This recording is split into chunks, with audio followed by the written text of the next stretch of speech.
Hello, good morning, नमस्कार, राम राम, बड़े कम केम छो। मैं आपका दोस्त, सिर्फ दोस्त ही नहीं बल्कि मोटिवेशनल एंड इंस्पिरेशनल दोस्त, life coach and story teller Anuj Singh Rajput स्वागत करता हूं आपका अपने इस नए वीडियो में। दोस्तों, आज का हमारा टॉपिक बहुत ही इम्पोर्टेंट है और बहुत ही अहम है, जो अक्सर हमारे जीवन में हमारी सफलता और असफलता को डिसाइड करता है, हमारे जीवन की डायरेक्शन को तय करता है। तो आगे बढ़ने से पहले मेरी एक रिक्वेस्ट है आपसे कि मेरे इस चैनल को सब्सक्राइब कर लें, बेल आइकन को प्रेस कर लें ताकि हमारी अगली वीडियो की नोटिफिकेशन आप तक तुरंत पहुंच सके। वीडियो को लाइक करें और शेयर करें। दोस्तों, चलिए चलते हैं आगे हमारे नए टॉपिक की ओर। Get set go.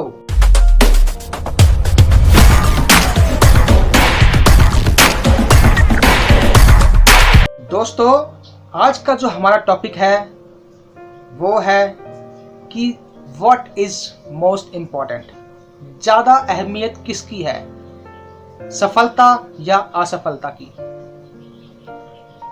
हम सभी लोग अपने जीवन में सफलता के लिए काम करते हैं, लेकिन अहमियत क्या है, किसकी है, सफलता की या असफलता की।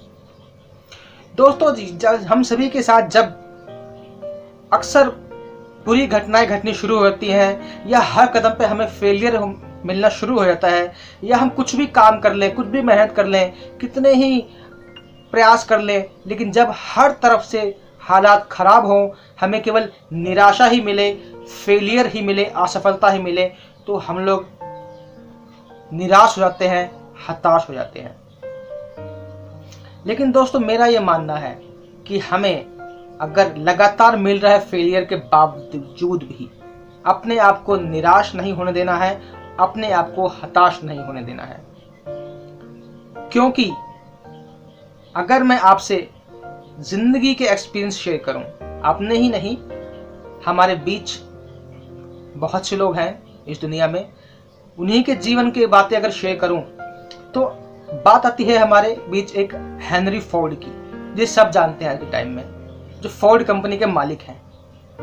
दोस्तों, शायद ये बात आप लोग नहीं जानते होंगे कि इस फोर्ड कंपनी के मालिक फोर्ड कंपनी स्टार्ट करने से पहले 5 और बड़े बिजनेसेस में हाथ आजमा चुके थे और उनमें फेल हो चुके थे। जी हाँ दोस्तों, इन 5 बिजनेसेस में फेल होने के बाद, लॉसेस खाने के बाद, घाटा खाने के बाद, नुकसान होने के बाद भी उन्होंने हार नहीं मानी और फोर्ड की स्थापना की। ऐसा ही एक व्यक्ति है थॉमस अल्वा एडिसन, जिन्होंने बल्ब का आविष्कार किया, लाइट का आविष्कार किया। और हाँ, शायद हम सबको पता है इस बारे में कि उस बल्ब का आविष्कार से पहले वो कितनी बार फेल हुए, लगभग 1000 बार फेल हुए। जी हाँ दोस्तों, 999 बार फेल होने के बाद उन्हें वो सफलता मिली। एक और एग्जाम्पल लें तो बहुत ही मशहूर, बहुत ही जाने माने साइंटिस्ट हैं जिन्हें हम आइंस्टाइन के नाम से जानते हैं, एल्बर्ट आइंस्टाइन, जो 4 साल तक अपनी उम्र में, जब वो 4 साल के थे तब तक वो अपने मुंह से कुछ बोल तक नहीं सकते थे, और 7 साल की उम्र तक तो वो स्कूल भी नहीं गए थे। लोग उन्हें मंदबुद्धि कहते थे। अगर उन्होंने अपने आप को मंदबुद्धि मान लिया होता तो आज उनके बहुत सारे आविष्कार शायद जिन्हें हम यूज कर रहे हैं वो नहीं कर पाते। तो दोस्तों, इतने फेलियर्स के बाद भी जिंदगी नहीं रुकी। कोका कोला का नाम सुना होगा आपने, कोल्ड ड्रिंक, सॉफ्ट ड्रिंक सब पीते हैं, कोका कोला। दोस्तों, क्या आपको पता है कि कोका कोला कंपनी जब स्टार्ट हुई थी तो उसने पहले साल में अपनी कितनी बॉटल्स बेची थी? मैं पहले साल की बात कर रहा हूं दोस्तों, पहले महीने या पहले दिन की बात नहीं, मैं पहले साल की बात कर रहा हूं।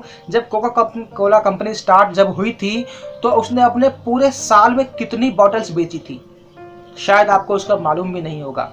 जी हाँ, सिर्फ 30 बॉटल्स, ओनली 30 कोल्ड ड्रिंक की बॉटल्स बेची थी कंपनी ने पूरे साल में। लेकिन उसके बाद भी कंपनी रुकी नहीं, वो अपने एफर्ट्स लगाती रही, अपने प्रयास करती रही। दोस्तों, किसी बहुत बड़े व्यक्ति ने कहा है कि winners never quit and quitters never win. यानी कि जो विजेता होते हैं वे कभी हार नहीं मानते और हारने वाले व्यक्ति कभी विजेता नहीं बनते। जी हाँ दोस्तों, अगर हम लोग इनकी कहानी से सीख लें कि यदि हेनरी फोर्ड ने अपने 5 फेलियर्स को देखकर हताश हो गए होते, निराश हो गए होते, आगे प्रयास ही ना करते, तो शायद आज हम फोर्ड गाड़ी में नहीं बैठते। अल्बर्ट एडिसन जैसे scientist, Thomas Alva Edison, Albert Einstein, अगर इन्होंने भी हार मान ली होती, प्रयास नहीं किए होते, तो न जाने कितने ही उच्चतम आविष्कार जो इन्होंने किए और जो इन्वेंशंस किए, जो हम लोग आज यूज कर रहे हैं, उन्हें यूज नहीं कर पाते, उनसे हम वंचित रह जाते। कोका कोला कंपनी अगर पहले ही साल में सिर्फ अपनी 30 बॉटल बिकने की वजह से अपने आप को बंद कर देती, तो शायद आज हम और आप लोग एक दूसरे को घर आने पर वेलकम ड्रिंक में कोल्ड ड्रिंक ना सर्व कर रहे होते। दोस्तों, इनकी कहानी से हमें यह सीख लेनी चाहिए कि असफलता ही सफलता की जननी है, या यूं कह लें कि बड़े बड़े और महान लोग, महान व्यक्ति बिना असफल हुए सफल हो ही नहीं पाए। जी हाँ दोस्तों, एक छोटी सी कहानी के माध्यम से मैं आपको एक बात समझाना चाहूंगा कि एक बार एक राजा था। उस राजा को उसके किसी मित्र ने एक बहुत ही बड़ा कीमती पत्थर भेंट स्वरूप दिया। राजा वो पत्थर बहुत ही अच्छा लगा। उसने अपने मंत्री को बुलाकर कहा कि इस पत्थर से एक भगवान विष्णु की मूर्ति बनवाओ, उसको हम अपने राजमहल के सबसे सुंदर गार्डन में मंदिर बनवाकर वहां स्थापित करवाएंगे।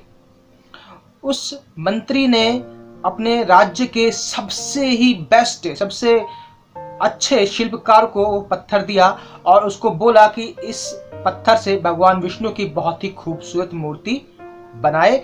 महाराज इसको अपने सबसे सुंदर बाग में एक मंदिर बनाकर वहां पे स्थापित करेंगे और इसके बदले में तुम्हें 50 सोने की मुद्राएं मिलेंगी। ये सुनकर वो शिल्पकार भी बहुत खुश हुआ कि मुझे 50 सोने की मुद्राएं मिलेंगी, और वो तुरंत उस काम में लग गया। उसने जैसे ही अपना छेनी और हथौड़ी उठाया और उस पत्थर पे वार करने लगा, प्रहार करने लगा, उस पत्थर पे कुछ भी असर नहीं हुआ। कई बार चोटें मारी उसने, कई बार हथौड़े चलाए उसने, कई बार छेनियां मारी उसने, तकरीबन 50 बार वार करने के बाद भी उस पत्थर पर कुछ भी असर नहीं हुआ। वो पत्थर जस का तस रहा, वो जरा सा भी नहीं टूटा। इतने बार बार प्रयास करने के बाद वो शिल्पकार थक गया, हार गया, और उसने सोचा कि इतनी मेहनत करने के बाद भी इस पत्थर पे कुछ भी असर नहीं हुआ, जरा सा भी फर्क नहीं पड़ा। अगर मैं इसको और अपने पास रखूंगा और ऐसा ही रहा तो राजा हो सकता है मुझे इनाम के बदले में सजा दे दे। तो वो उस पत्थर को लेके वापस राजमहल में गया, राजा के पास गया और उनसे बोला कि महाराज, इस पत्थर की मूर्ति नहीं बन सकती क्योंकि मैंने करीब 50 बार प्रयास किया पर मैं असफल रहा। ये पत्थर ज्यों का त्यों ही रहा। तो महामंत्री ने कहा कि ठीक है, मैं इसे किसी और से ट्राई करवाता हूं। तो उसने ऐसा ही एक साधारण सा शिल्पकार था उनके राज्य में, उसको ये काम दे दिया और उसको भी बोला कि इसे भगवान विष्णु की मूर्ति बनाए और बदले में उसको अच्छा इनाम दिया जाएगा। पहले तो उस साधारण से शिल्पकार ने सोचा कि जब इतने बड़े महान शिल्पकार से कुछ नहीं हुआ, ये पत्थर जस का तस रहा, टूटा तक नहीं, तो मैं भला क्या कर सकता हूं। लेकिन उसके अंदर एक हिम्मत थी, एक आग थी कि मैं एक बार तो प्रयास करूंगा। उनके इतने प्रयास के बावजूद मैं एक बार और प्रयास करूंगा। तो उस व्यक्ति ने महामंत्री के सामने ही उस पत्थर पर अपनी छेनी हथौड़ी से एक वार किया और एक ही प्रहार से वो पत्थर टूट गया। और पत्थर टूटने के बाद वो व्यक्ति लग गया अपने काम में।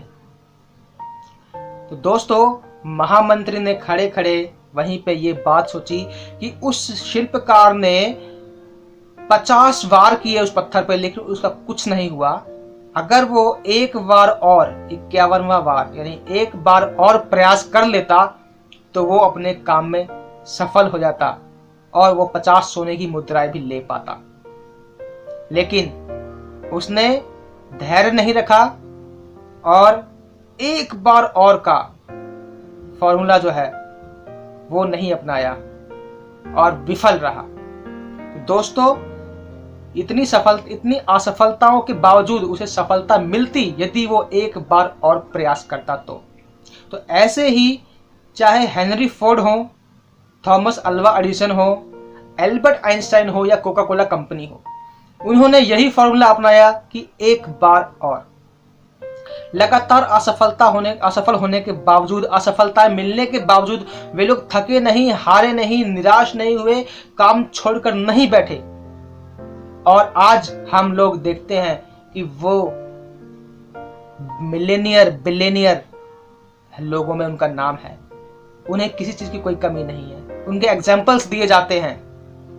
दोस्तों, यदि हम और आप उनकी जगह पे होते तो शायद हेनरी फोर्ड के 5 बार बड़े बिजनेस के फेल होने के बाद भी, कर्जे में डूबने के बाद भी उन्होंने एक स्टेप और लिया, एक बार और आगे बढ़े।